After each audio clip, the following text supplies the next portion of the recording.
का छोटा भाई भाई साहब। जी जी जी, नमस्कार। भाई साहब मैं झांसी में हूँ, एडिशनल डीएसपी जिला आतंक अधिकारी। जी और एक विजन 2047 चल रहा है, जी तो उसमें जनपद के रिटायर्ड आईपीएस आईएएस की सूचना मांगी है, मेल और फोन नंबर। तो जी जी, अगर आपकी अनुमति हो तो मेल और दे दीजिएगा तो मैं भेज दूँ। मैं बिल्कुल भेज दूंगा, लेकिन सवाल ये उठता है कि जो भी ये जी सूचना मांग रहा है उसकी हाँ। औकात हमें अच्छा भारत देने की है क्या? ये नहीं कह सकता, जो कि अब तो उन्होंने निर्देश दिए मुझे, जो शैलवा कुमारी है नियोजन में मैं आपको आई है। बता रहा हूं, ये सभी आईएएस आईपीएस और सभी शासकीय सेवक जी जी ये इन राजनेताओं के चरण सेवक बन गए हैं। इन जी जी है देश की जनता पर गुलामों के ही नियम कानून थुपे हुए हैं। जी जी भैया। हमारी पुलिस है वो 1861 के पुलिस एक्ट से गवर्न हो रही है, जी जिसे अंग्रेजों ने भारतीय गुलामों को अपमानित करने के लिए, उत्पीड़ित करने के लिए और शोषित करने के लिए बनाया था। जी अब सवाल उठता है कि जी ये राजनेता हैं कैसे। तो मैं आपसे निवेदन करना चाहता हूं कि ये दुष्ट राजनेता ने षड्यंत्र करके अंग्रेजों को 700 करोड़ रुपए जो है 1947 में आरबीआई की सीट से दिए हैं। जी आपको मालूम है किस चीज के लिए दिए हैं वो? आप ये तो नहीं मालूम भैया हमें, लेकर जो मालूम कि पैसा ले गए थे बहुत सारा उन्होंने, ये नहीं ये तो। कहते, ये हमारे ही दुष्ट राजनेताओं ने दिया है। और इसमें दो कंपोनेंट थे। जी जी अंग्रेजों ने आपके ऊपर लाठियां भाजी, आपके जो है वयोवृद्ध लाला लाजपत राय को सड़क पर जो है ना कूट कूट के मार डाला। लाठियों से हमारा साइमन का भी सही बोला। ने शांति से जी बैठे हुए भारतीयों को जी गोली जी भून डाला।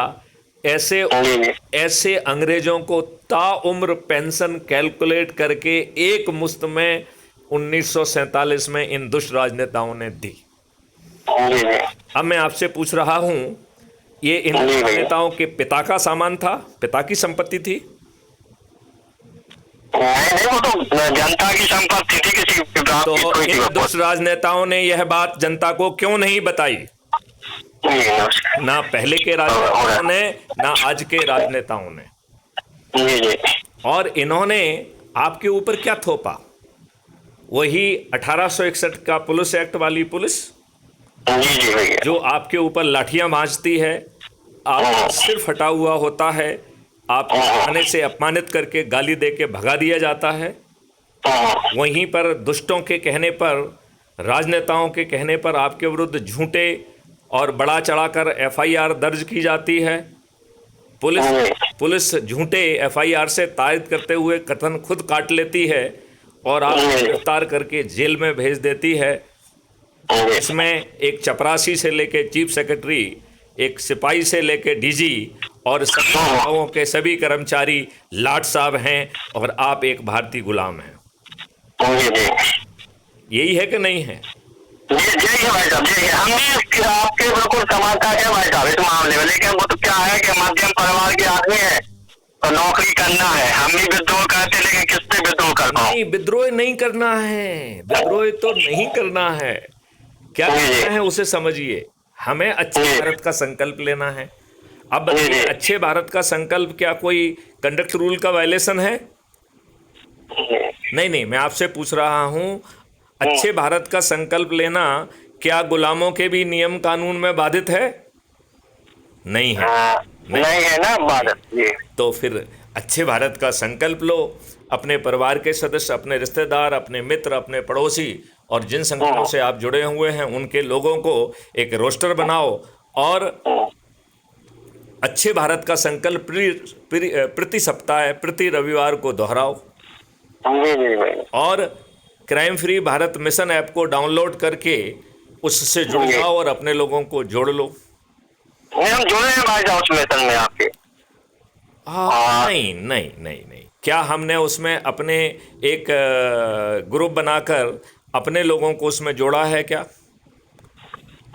नहीं, हमने अपना ग्रुप तो बनाया, लेकिन हम आपके ग्रुप में जुड़े हैं भाई साहब। उससे काम नहीं चलेगा, आपको अपना ग्रुप बनाना है और उसमें अपने परिवार के सदस्य, अपने रिश्तेदार, अपने मित्र, अपने पड़ोसी और जिन संगठनों से आप आज तक जुड़े रहे हैं उनके लोगों को जोड़ना है, उनका रोस्टर बनाना है, प्रति सप्ताह रोस्टर के क्रम के अनुसार एक जगह इकट्ठा होना है और अच्छे भारत का संकल्प दोहराना है। इस प्रक्रिया से हम मात्र चंद दिनों में 100 करोड़ हो जाएंगे, मात्र चंद दिनों में। तब ये राजनेता आपके चरणों में बैठेंगे और इनके पास कोई विकल्प नहीं होगा आपके ही बीच से, क्योंकि ये ऐप जो है ये 6 मेरिट लिस्ट बना रहा है एक गांव की। तो गांव की मेरिट लिस्ट में आने वाला सरपंच बनेगा, शहर के मोहल्ले की मेरिट लिस्ट में आने वाला पार्षद बनेगा, शहर का जो में आने वाला मेयर बनेगा, जिले में आने वाला जिला पंचायत अध्यक्ष बनेगा और प्रांत में आने वाला मुख्यमंत्री, उप मुख्यमंत्री, राज्य सरकार का मंत्री और विधायक बनेगा। और इसी मेरिट लिस्ट के आधार पर राष्ट्रीय स्तर पर प्रधानमंत्री, उप प्रधानमंत्री, केंद्रीय मंत्री और सांसद बनेंगे। तो आप मुझे बताइए, ये सभी राजनीतिक पार्टियां और ये सभी राजनेता निर्बल हो जाएंगे, इन्हें आपके चरणों में बैठने के अलावा और कोई विकल्प इनके पास होगा क्या? नहीं होगा, नहीं होगा भाई।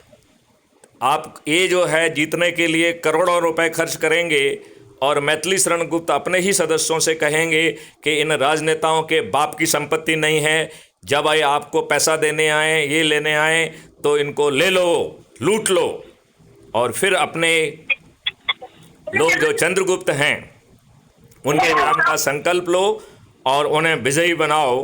तो बताओ, हमारे चंद्रगुप्तों को क्या किसी के दरवाजे पर वोट मांगने जाना पड़ेगा?